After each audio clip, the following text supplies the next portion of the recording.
Pai amado, em nome de Jesus, nós te louvamos, te bendizemos, te rendemos graça, te adoramos por tudo, Senhor, por tudo que o Senhor tem feito, por tudo que o Senhor tem falado, por tudo que o Senhor tem nos dado, por todos os desafios, por todas as bênçãos. E olha, Pai, eu falo, e o Senhor sabe disso, que não tem coisa melhor do que te servir, do que estar na tua presença, de experimentar a tua fidelidade, de experimentar o teu mover, de experimentar o teu cuidado.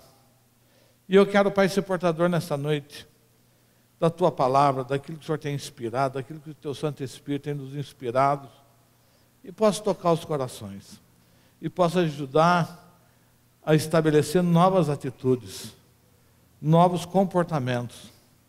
É o que eu te peço em nome de Jesus. Amém. Abra sua Bíblia no livro de Josué, capítulo 6.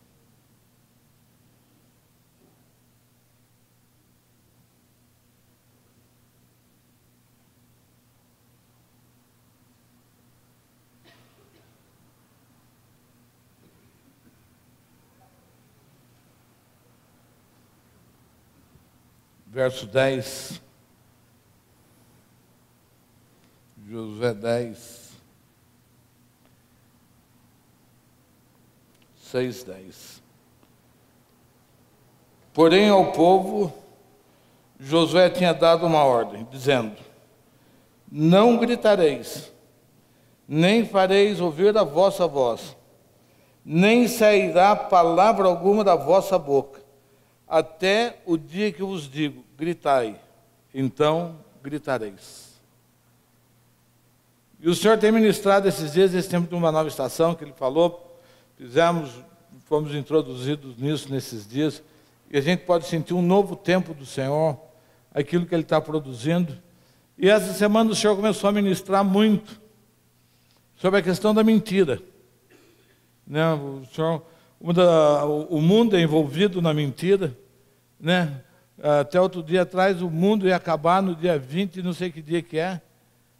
Daí todo mundo já sabe que é uma farsa, o diabo já está desmascarado, o calendário maia é uma furada, acharam a segunda parte do calendário, as datas já não batem mais nada, e era apenas uma falácia do diabo para conduzir as pessoas ao pecado, para conduzir as pessoas à falta de esperança. O mundo vai acabar, já que vai acabar mesmo, vou aproveitar e vou enfiar o pé no lodo, vou enfiar minha vida no lodo e vou realizar meu sonho. No fim, bagunçou tudo, não vai acabar nada, nós vamos continuar vivendo, a igreja vai continuar vivendo, nós vamos continuar ajudando na obra do Senhor, mas a gente é envolto em mentiras o tempo todo. E o Senhor começou a falar sobre isso, e isso muitas vezes chega na casa também, pessoas têm esse hábito, esse costume, vivem de mentira. Até os psicólogos dizem que não tem quem não minta, que toda pessoa mente não sei quantas vezes por dia. E daí a gente vê quem é o pai da mentira, né? Fala, mas que domínio que ele tem sobre a vida das pessoas e leva as pessoas a mentir com frequência. Isso não pode servir para nós. E o Senhor está falando de novas atitudes, novos comportamentos, para essa nova estação, para esse novo estágio, para onde Ele quer nos levar. Entendeu? Quando nós não entendemos que nós nascemos, vivemos, porque Deus quer estabelecer governo sobre a terra, e vai governar através das nossas vidas. Nós vamos governar em nome de Jesus. Eu não sei se só com cargo diretivo, se não for, mas nós vamos governar nos meios de comunicação, na política, na economia, na educação, na saúde, nas ciências. Nós vamos governar em nome de Jesus, porque é o tempo do governo da igreja, é o tempo do Espírito Santo de Deus na igreja. E vamos produzir pessoas para isso. Está aqui uma década de excelência, outros ministérios buscando a mesma coisa e formando isso. Então, e o Senhor tem falado. E eu tenho também meditado, e esses dias com o meu espírito meio inquieto, com aquilo que a gente vê, que a gente observa, com aquilo que as coisas não acontecem, e você sente em você que já é tempo de acontecer, já é tempo de amadurecimento, e não amadurece, e a conversa é a mesma, a lenga-lenga é a mesma. E hoje eu estava meditando sobre Josué. E Josué é uma figura muito interessante, eu gosto muito dele, pelos desafios que ele assumiu. Uma coisa é quando você inicia algo, e não tem parâmetros para você estabelecer alguma coisa. Então, Moisés começou algo, Deus chamou Moisés e falou, olha, eu vou começar a retirar o meu povo do Egito. E Moisés vem lá e passa seus 40 anos. Outra coisa completamente diferente, quando você dá andamento a algo que alguém já começou. Quando você já tem uma liderança forte, algo estabelecido, algo andando, e essa pessoa se afasta por algum motivo, ou essa pessoa morre por algum motivo, como nós estamos falando hoje do Custódio Rangel, o genro dele, o Altomir, é o vice-presidente, agora é o presidente do ministério. E quão difícil vai ser ele dar andamento, mesmo que ele andava com o Custódio o tempo todo, ele viajava com ele participava das ofertas, era tão arrojado, mas não era o Custódio. O Custódio tinha um jeito dele, a forma de liderança, era um ganhador de almas natas, ele era apaixonado pela salvação, aonde ele ia, aonde ele sentava, quando a gente viajava junto, ele falava todo mundo separado no avião. Ele não gostava que o comitê que a gente viajava junto, ia para os encontros, ele não gostava que a gente viajasse junto. Ele falou, cada um sentado no lugar, porque vocês têm que pelo menos ganhar a pessoa da direita e da esquerda. Então, uma vez a gente estava indo para Palmas, Tocantins, e de uma série de problemas, e a gente conversando num avião pequeno, ele observou que um homem estava olhando para a gente. Daí ele perguntou para o homem, se o avião cair agora, onde o senhor vai? Sente aqui. E ele é autoritário, sente aqui. E já narrou para o cara o plano da salvação, o senhor precisa aceitar Jesus, vamos aceitar agora. O senhor quer? Quer, então vamos confessar. Uma vez ele estava vindo para Taubaté, do Rio de Janeiro para Taubaté, e chegou naquele posto da Polícia Rodoviária em Resende, com o carro importado, e o documento não estava em ordem. Deus guarda, não tem jeito, o senhor prosseguir, falou, eu tenho um compromisso lá, vocês ficam com o carro, eu volto domingo para buscar.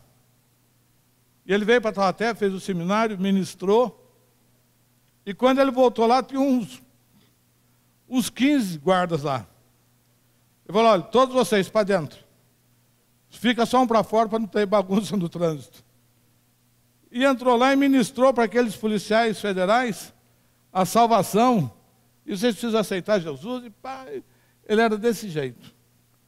Numa convenção também, o ministro Francisco Dornelles estava lá também, foi fazer uma visita à convenção, todo mundo meio político, e ele era direto, né? E todo mundo fazendo mesa para o ministro, e falando de economia, ele falou, ministro, tudo isso aqui é lero-lero. O senhor está aqui porque o senhor tem que aceitar Jesus. O senhor tem Jesus, o senhor tem que aceitar agora. Manda buscar uma Bíblia, o senhor tem que confessar Jesus. Ele era desse jeito. Então é um desafio para quem vem agora depois dele, com todo esse carisma, com todo esse chamado, com toda essa paixão, e fazer a coisa andar no mesmo ritmo, da mesma forma. E Josué enfrentou isso.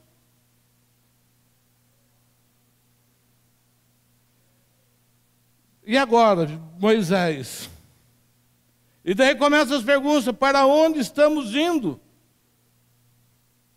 E essa resposta já estava na ponta da língua, para uma terra que mana leite e mel. Era fácil responder isso para o povo, uma terra que mana leite e mel. Mas aí alguns já devem ter falado, mas meus pais morreram nessa esperança. Os meus pais saíram do Egito, da escravidão, para uma terra que mana leite e mel, e morreram. E olha, até o líder morreu. Até Moisés morreu no propósito. Moisés não chegou na terra, não chegou no objetivo. E não chegou, e nós já estamos esperando isso há tanto tempo e nada. Então Moisés deve ter passado por essa série de interrogações, de questionamentos. E o primeiro desafio para Moisés é passar pelo Rio Jordão. Passar pelo Rio Jordão num tempo de cheia, num tempo de enchente. E o Senhor diz lá em Josué 3,7 que hoje começaria na vida dele uma grande obra, um grande trabalho aos olhos de todo Israel, para mostrar para ele que assim como ele tinha sido com Moisés, ele seria com Josué. E é interessante é que os desafios de Josué foram completamente diferentes dos desafios de Moisés. Eles não tiveram desafios iguais. Moisés teve o desafio de tirar o povo do Egito, de sacar o povo da escravidão. Moisés teve que enfrentar o faraó. Moisés teve que produzir sinais sobrenaturais um atrás do outro. Moisés teve que ter paciência. Moisés teve que esperar 40 anos. Moisés teve que trabalhar com um povo escravo, que vivia pela necessidade, vivia pela comida, estava acostumado com a ração, estava acostumado com aquele tipo de moradia. E Josué trabalhou com um povo livre, mas de mentalidade escrava. Eu acho que é mais difícil você trabalhar com uma pessoa que é livre, mas tem uma mentalidade escrava. A pessoa que é livre e tem mentalidade escrava, ela dá muito mais trabalho, porque ela murmura mais, ela reclama mais, ela não se vê alcançando os objetivos que estão estabelecidos para ela por Deus. Por isso a gente tem falado tanto aqui do espírito de miséria, para romper, tirar uma mentalidade escrava. Embora Josué era a continuidade de Moisés, a missão de cada um era completamente diferente.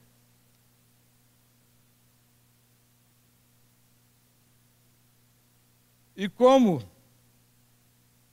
a sua separação do Jordão era uma operação de risco, porque você tinha um rio lotado, um povo atrás pressionando, uma arca sagrada. Está lá Josué 3,15, e o rio Jordão transbordava todas as suas ribanceiras. Tudo que estava perto do rio Jordão, ele avançava. É como o rio Amazonas. Quando ele vem na cheia, e que ele pega aqueles ribeirinhos e derrama sobre tudo aquilo, e arranca tudo e faz. O rio Jordão deste jeito. Era a época de cheia. E Josué pede a 12 homens, um de cada tribo. E Josué já conhecia essa história, porque ele era fruto de um grupo de 12, em que apenas ele e Caleb teve uma visão positiva. Apenas ele e Caleb, na verdade, tiveram a visão de Moisés para aquilo que ele estava vendo, porque Moisés já sabia que aquela terra era boa. Deus já havia falado para Moisés, esta terra é uma terra que mana leite e mel, é uma terra boa, é uma terra que o Senhor preparou. Então, Josué já conhecia essa história. Reuniu os 12 e disse que assim que eles pisassem, assim que ele tocasse com os pés, o rio Jordão ia se dividir em dois, a parte de cima e a parte de baixo. E é interessante que os 12 iam ter que permanecer ali até que todo Israel passasse. Então você tem que pôr o pé, como que você tirando o pé, as pessoas iam perecer. Trouxe essa responsabilidade sobre a vida deles nessa passagem. E eles lá, com a arca, com o sinal da fé, e foram tocando. Convenceu a 12 homens que dependia deles a passagem do povo. Convencer a 12 homens que estava sobre eles a responsabilidade de um novo nível sobre a vida das pessoas. Convencer a 12 homens que aqueles homens estavam sendo, na verdade, a porta de entrada para uma nova terra, para uma nova estação, para um novo tempo. que eles não podiam recuar, que eles não podiam parar. Convencer os homens que eles carregavam uma arca que representava a aliança com Deus. Como é difícil quando a gente tem que convencer os ministros que você carrega a arca da aliança, que você carrega o Espírito Santo de Deus em você.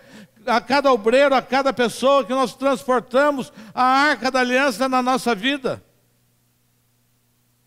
É um desafio. Que nós saímos de um lugar comum, que nós não somos mais a mesma pessoa, que nós carregamos algo sagrado dentro de nós, nós carregamos a manifestação de Deus em nós carregamos em nós a manifestação do Cristo ressuscitado, nós carregamos em nós o Espírito Santo de Deus. E aqueles homens tinham essa responsabilidade. Mas o maior desafio, o maior de todos os desafios de Josué, não foi nenhum desses. O maior desafio de Josué foi fazer o povo se calar diante de uma grande dificuldade. Digo, o maior desafio de Josué foi fazer o povo ficar quieto. E, gente, esse é um desafio que não é fácil.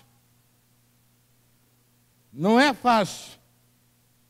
Fazer as pessoas ficarem quietas diante de uma grande dificuldade, diante de um grande obstáculo. Nós, diante dos nossos obstáculos, nós queremos falar. Diante dos nossos obstáculos, a gente vira uma matraca. Diante dos nossos obstáculos, a gente não tem controle da língua. A gente se sente o centro.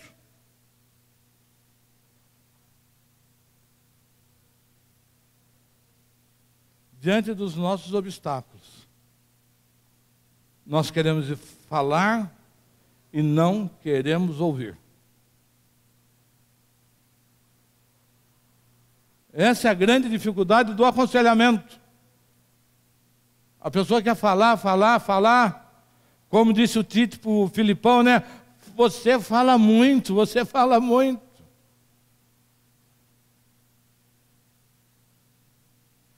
Porque as pessoas querem falar, quer pegar o seu problema, quer transformar o seu problema no centro das coisas, e fala, e quer convencer você que não tem solução, e que aquele obstáculo é insuperável, e que já tem experiência, e que já conhece, e que a idade já chegou, e que o tempo já chegou, e que tudo já chegou, e que o dinheiro não chegou, não vai dar mais tempo para você fazer nada. E você vai lá para o povo, fica quieto. Fica quieto. Fica quieto, porque Deus vai dar estratégia. Fica quieto. Diga para o seu irmão, fica quieto. Deus vai te dar estratégia. Fica quieto, Deus vai te dar estratégia. Pare de murmurar, sobe o tom com o seu vizinho, para de murmurar.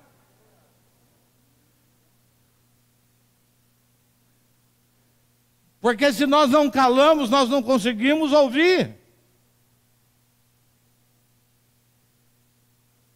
Se nós falamos demais, a nossa esperança vai embora.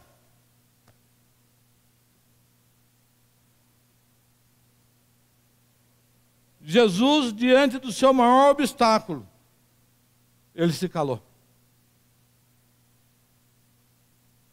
Jesus, diante da cruz, diante dos sacerdotes, ele ficou quieto. Isaías 53, 7. Vamos dar uma olhadinha.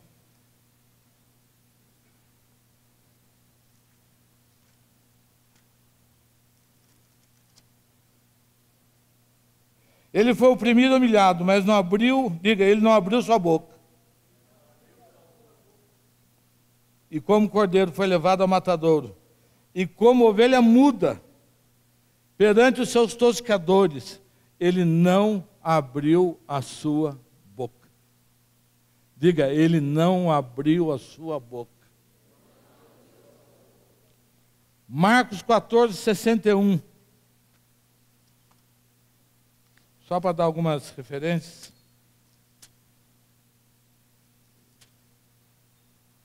Mas ele se calou e nada respondeu. Mas ele se calou e nada respondeu.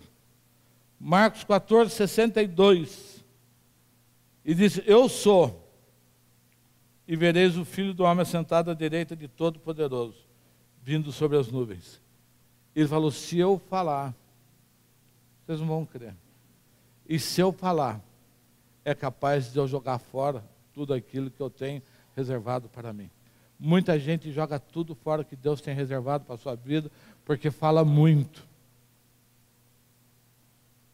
Tem pessoas que destroem casamentos, relacionamentos, amizades, tantas coisas, porque fala muito, porque não tem controle. E a palavra é como flechas lançadas que só para quando atinge o seu alvo. E tem pessoas que falam coisas para as outras. Eu já fui alvo desses presentes. já me deram diversos desses presentes. De falar coisas que te ofendem. No casamento isso é muito comum. As pessoas ofenderem umas às outras. O relacionamento entre pais e filhos, muitas vezes isso é comum. Um filho destratar um pai de uma forma tão agressiva, que fala palavras que ficam para sempre no coração. Mulheres que têm coragem de falar coisas para os seus maridos. Maridos que têm coragem de falar coisas para a sua esposa. E a gente precisa controlar. E Jesus ficou quieto, porque ele sabia que se ele falasse, ele podia colocar tudo a perder. Tem horas que a melhor resposta da vida é o silêncio.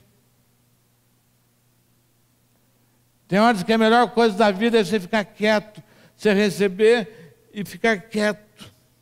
Jesus fala, né? E se eu disser que sim, vocês não vão crer. E se eu vos perguntar, vocês também não vão me responder. Então, quieto. Às vezes você quer explicar alguma coisa para a pessoa é incapaz de entender, ela não tem condição psíquica, psicológica para entender uma verdade, para entender uma conversa, para entender uma troca de informações.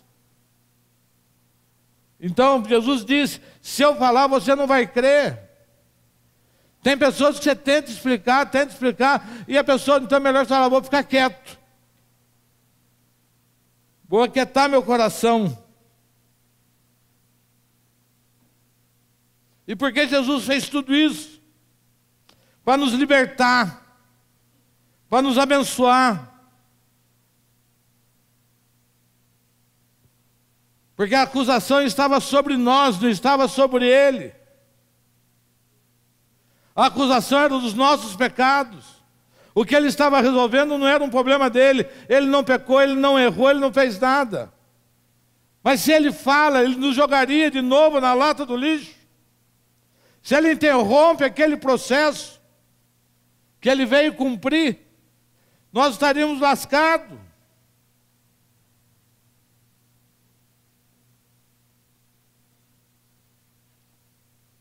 Voltando para Josué. E o maior desafio é fazer o povo calar diante do medo. O maior desafio é você fazer as pessoas se calar diante de um obstáculo que parece ser intransponíveis.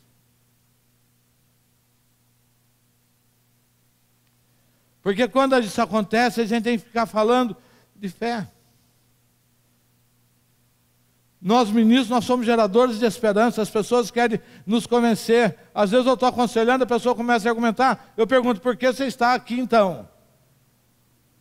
Por que você veio até minha sala? Por que você veio até meu gabinete? Se você veio buscar um conselho, e eu te respondo dentro da ótica que Deus tem para a sua vida, e você não crê, vai ficar discutindo comigo, argumentando, então segue o seu rumo. Deixa as coisas dar errado. Você acha que não vai dar certo? O Deus que eu sirvo é um Deus do impossível. O Deus que eu sirvo é um Deus que não conhece derrota. E com Deus nós nunca perdemos. Diga comigo, com Deus nós nunca perdemos. Nós sempre ganhamos. Mas é um processo. Imagine se Abraão ficasse discutindo com Deus. Deus, o Senhor não é capaz de entender que a minha mulher está velha, que a minha mulher está sem as suas regras, que a minha mulher não tem mais a essência da vida para gerar um filho. O que o Senhor está fazendo? Eu perder esse tempo, o Senhor não percebe que eu já passei dos 90, que eu já passei dos 95, que eu estou chegando no 100? Então, se não é a fé, se você não tiver uma ótica de quem é Deus, você não se cala diante das dificuldades. Se você não se cala diante de Deus, você acaba fazendo da sua vida besteiras, porque você quer resolver as coisas de acordo com a sua ótica, de acordo com o seu medo. E o medo? Quem conversar com um bombeiro sobre prédio que incendiou, sobre tantas coisas, tem pessoas que se jogam e que teriam condições de serem salvas. Mas o medo não deixa esperar o socorro. Diga para o irmão, o medo não deixa esperar o socorro.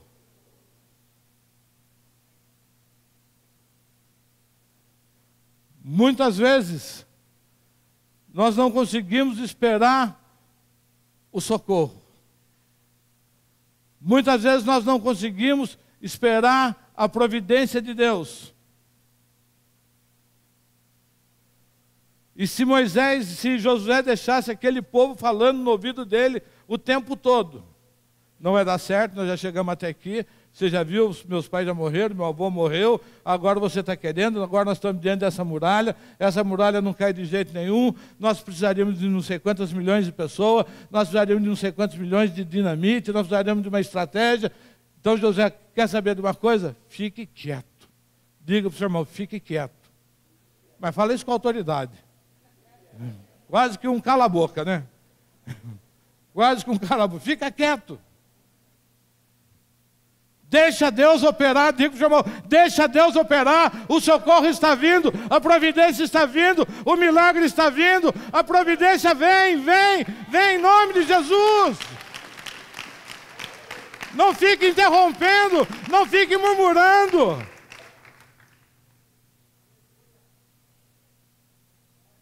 Tem pessoas que você não consegue levar para esse nível de esperança, esse nível de fé.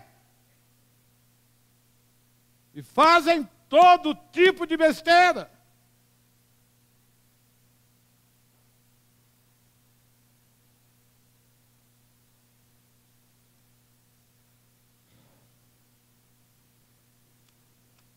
E Josué fala, Josué segurou o povo por 7 dias, quieto.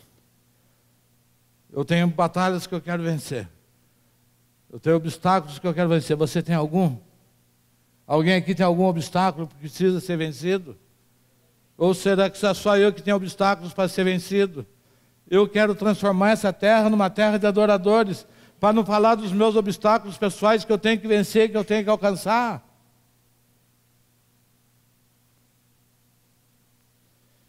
E Josué lá 3,15.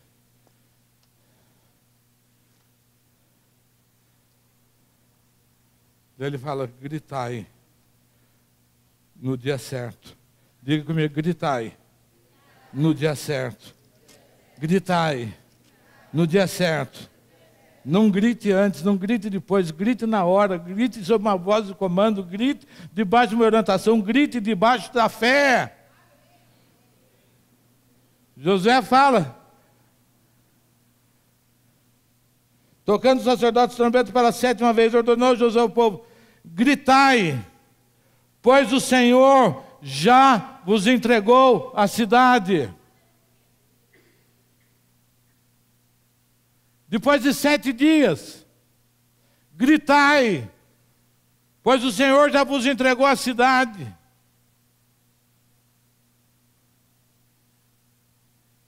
E é interessante que a cidade não era o melhor da festa.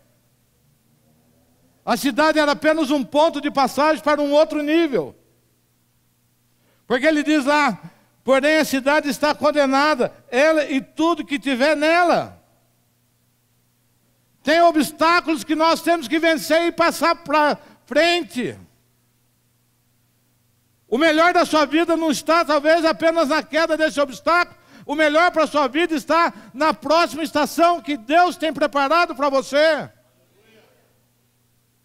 Mas você tem uma vitória, você quer ficar agarrado, já quer ficar parado. Calma. Ou não vai chegar onde Deus quer te levar. Mas mesmo assim, Acã resolveu ficar com a capa.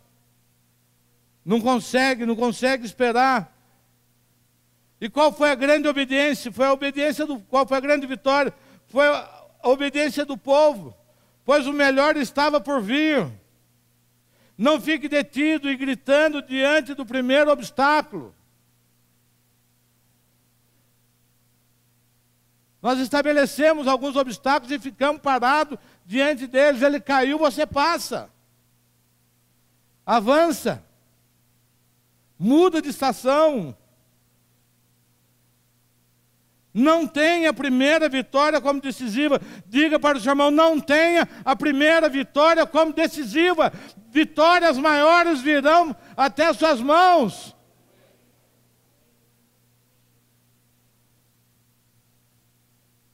A primeira vitória não foi a vitória decisiva, mas foi uma estação de Deus.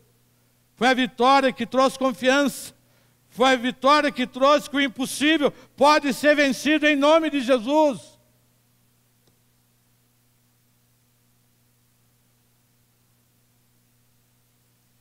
Não é, Luci? Primeira vitória não é decisiva. É uma estação, né? É uma estação, a primeira vitória é uma estação. O primeiro grande obstáculo é apenas uma estação que daí você caminha tranquilo, você fala, Deus já derrubou isso. Deus já me ajudou nisso. Eu estou pronto para ir mais além. Eu estou indo pronto para a terra que mana leite e mel. Eu estou pronto para a terra de frutos maravilhosos. Eu estou pronto para vencer um povo de gigantes. Eu estou pronto para enfrentar o Jeruseu, o Jebuseu, o Ferizeu e todos eles.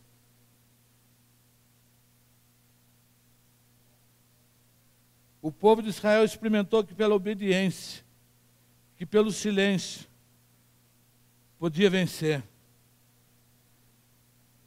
E quando você para de lamentar, quando você deixa de ser o centro,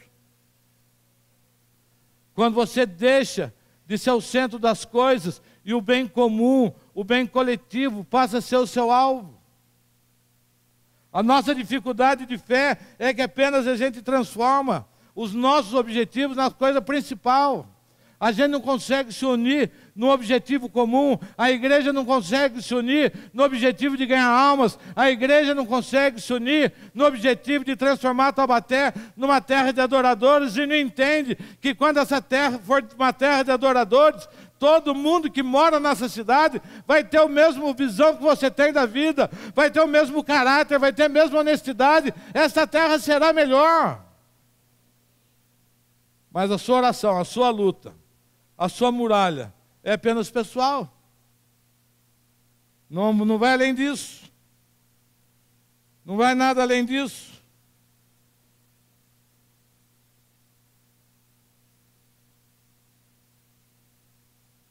Quando a gente tem um objetivo comum, todos são abençoados.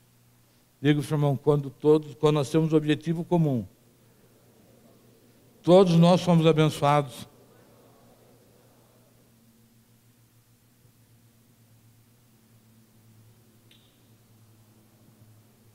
Eu vejo muita gente falando suas dificuldades e acaba mostrando ao inimigo o seu ponto fraco.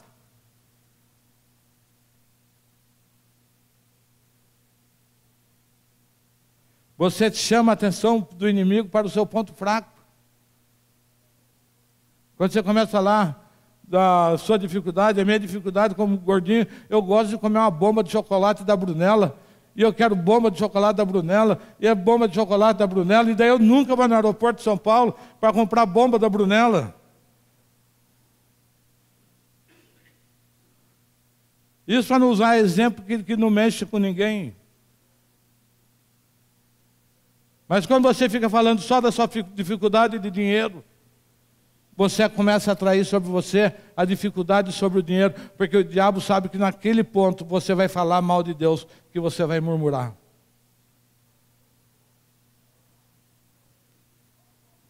As meninas e os meninos que ainda não estão namorando e não se casaram ainda, e porque tem que casar e tem que fazer, e PPT está atraindo o olhar do inimigo sobre isso. E ele vem no seu ponto fraco.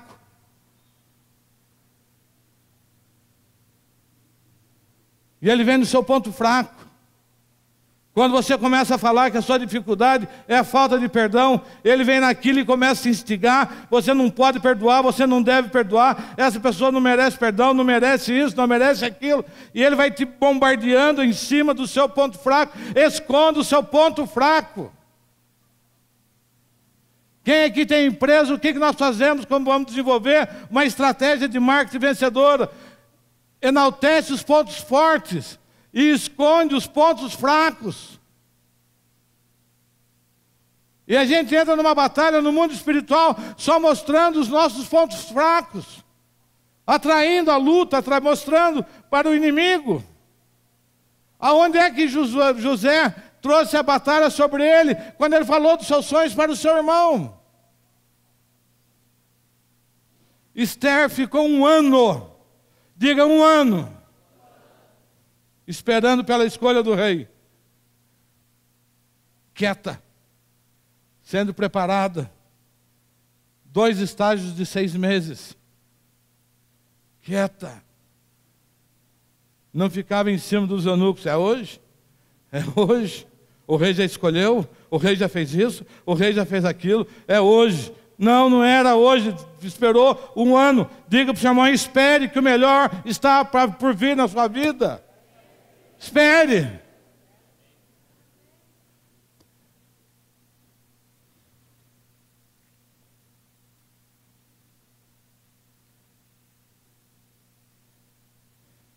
E quando isso acaba, a gente acaba ficando mais preso.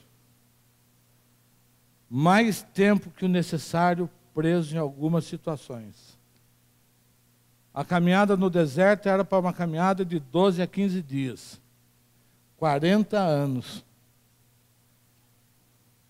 40 anos de deserto porque não aguentou esperar 12 dias.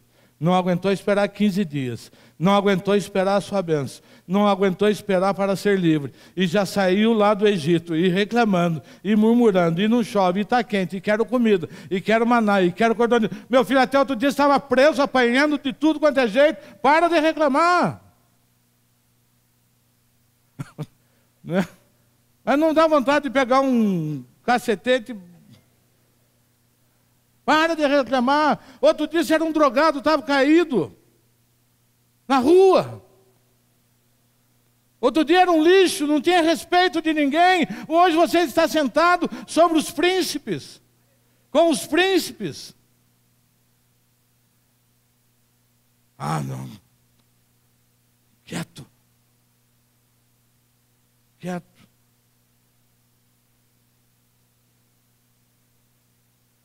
O deserto por 40 anos foi fruto do falar muito. O que poderia estar vencido há muito tempo. E acabou perdendo sua vida. Jesus passou pela sepultura 3 dias. Porque foi esperto. Já pensou se ele começasse, esse lugar aqui está escuro, está fedido. Só tem capeta aqui, eu não aguento mais esses capetas. E eu tenho que vencer eles o tempo todo. Mas é verdade. Ele era um príncipe, um rei. Ele era nobreza em pessoa. Tudo que é de nobre está nele. Ele é aquele que Deus estabeleceu como o seu porta-voz. Ninguém fala com Deus se não for por ele. Eu falo para as pessoas, não, eu falo com Deus. Não, você não fala nada, meu filho. Se você não falar com Jesus, se Jesus não estiver com o seu coração, você está falando aos ventos. Porque ele não autorizou ninguém falar com ele, se não for através do seu Filho Jesus Cristo. Tanta nobreza. E ele teve que passar 3 dias. Ele teve que enfrentar o escarro, o chicote, a coroa de espinho, a provocação. Mas ele sabia, sabe qual é o nosso problema? Nós não sabemos o que nos espera. Por isso nós murmuramos tanto, nós não sabemos o que nos espera.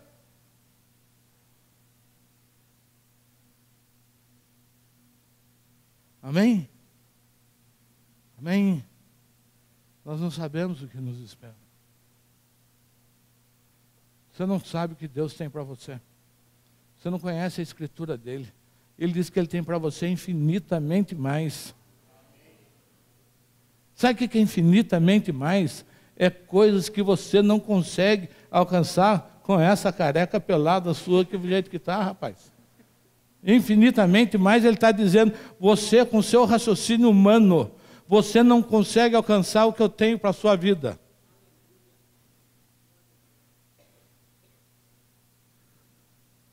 E a gente fica na murmuração. A gente não consegue alcançar. Fala, Espírito Santo, ilumina minha mente para que eu consiga alcançar um pouquinho mais. Eu não estou conseguindo ver, não estou conseguindo enxergar. E porque eu não consigo enxergar, eu minto. E porque eu não consigo enxergar, eu murmuro. Porque eu não consigo enxergar, eu desobedeço. Porque eu não consigo enxergar, eu peco. Porque eu não consigo enxergar, eu negocio aquilo que já está estabelecido sobre a minha vida.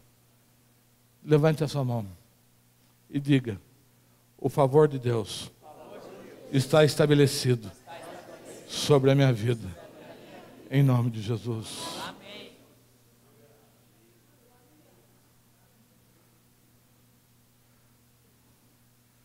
O favor de Deus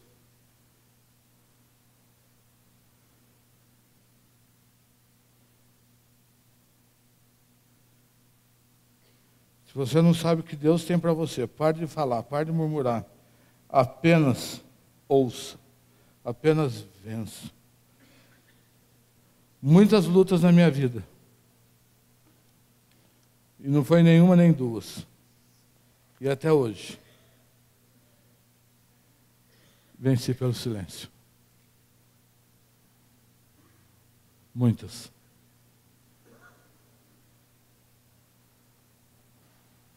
Muitas vezes na minha vida eu tive vontade de gritar.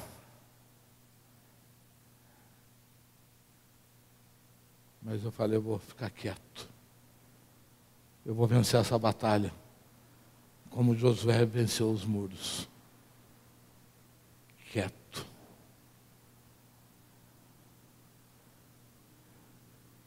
Sem rede, esperando em Deus, esperando a sua justiça.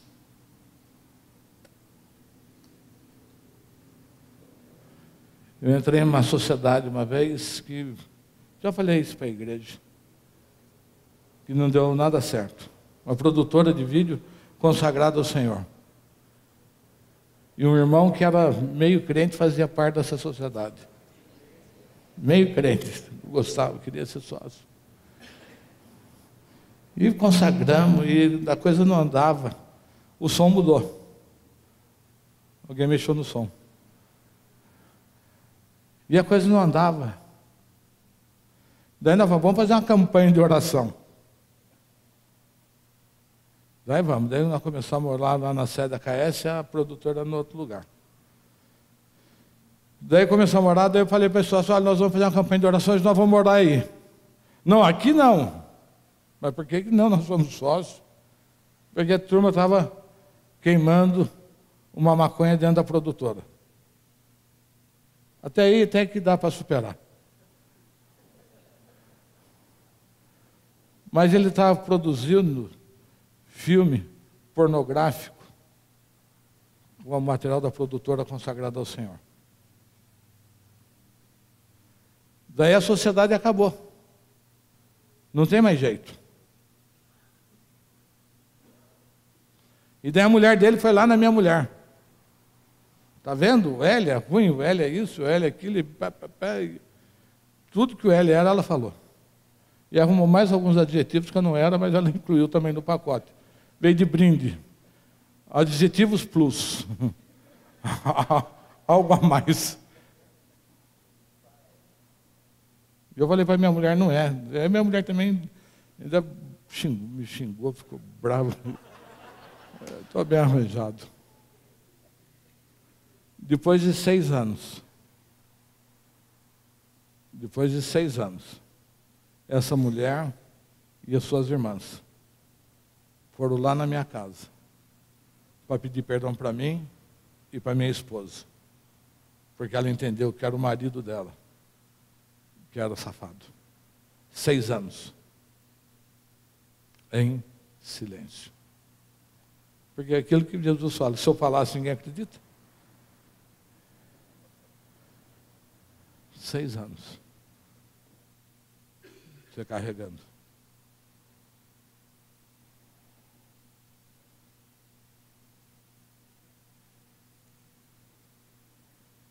E olha, então já venci lutas pequenas, grandes, médias, lutas rápidas, demoradas, em silêncio. A pastora Raquel de vez em quando fala para mim, você passa uma imagem que não precisa de nada, né? Mas na verdade, eu sou extremamente dependente de Deus. Eu sei que se Ele não mover, eu estou lascado. Confio extremamente nele. Para todos os pegas da vida. Deposito na mão dele. Injustiça, separação, mentira, tudo isso aí, Senhor, cuida. E olha que eu sou briguento. Para mim é um exercício dobrado. Entrar nessa. Mas eu sou dependente dele. E ele faz. E ele tem cuidado. Eu sei que ele escreveu meu nome na capa da agenda. E o Kiko foi achar isso lá em San Diego, Califórnia. Como que está escrito na camiseta? Jesus te ama, mas eu sou o preferido. Isso já começa a se tornar público. Isso já é visível aos olhos humanos. Porque ele cuida, ele gosta de mim. Ele me pôs na capa da agenda. E como eu sempre falo, eu estou esperando o rei perder o sono. Eu estou esperando o rei perder o sono. Isso me mantém vivo. Isso me mantém acordado, isso me mantém alegre, porque eu sei que o rei um dia vai perder o sono pela minha vida. E ele vai falar, traga lá a lista, onde está esse piá? Diga comigo, o rei vai perder o sono pela minha vida. E daí ele vai transformar a sua vida da noite para o dia. Daí o seu favor virá sobre você da noite para o dia. Daí essa história é mudada da noite para o dia. O melhor está por vir, o melhor está por chegar. É isso que tem que nos mover. Agrade ao rei.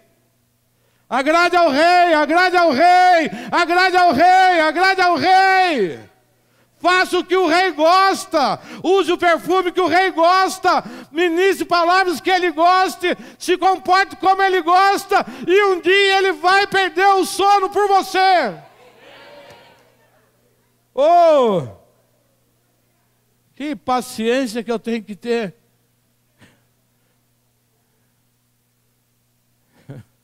Verdade, o senhor é pastor, o senhor sabe o que eu estou falando. O senhor é meu professor como pastor, porque tem mais tempo de ministério que eu. Sabe que eu estou... Não é uma verdade isso? Nós somos ministros, nós somos canais da esperança.